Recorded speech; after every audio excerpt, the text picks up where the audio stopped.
How we doing, Lewis? Good. So what we learned today? Well, basically you learn that even though this is hard work, once you get it in your head, once you get going, it's the easiest thing in the world, and I never thought I'd be able to do it, but now I can. Wow, what have you learned today? Well, for starters, I've learned that valeting and, well, any sort of cleaning with cars, it's more intuitive than you initially think. You can't just pick up and do it. You have to have the right materials, you have to have the right equipment, you have to have the right mindset, especially when it comes to cleaning. Fantastic. What's been the best part of today for you, Lewis? Best part of today is just getting to work with my own two hands, getting to have this experience, getting to work as a team. So you've not been on the programme long, Lewis, and what do you think the programme's given you so far? It's just given me a ton of experience.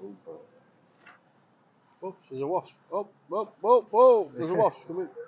It's giving you what? Sorry, Lewis? It's given me a ton of experience. It gets me out of the house, it gets me working, it gets me moving instead of just laying in bed all day.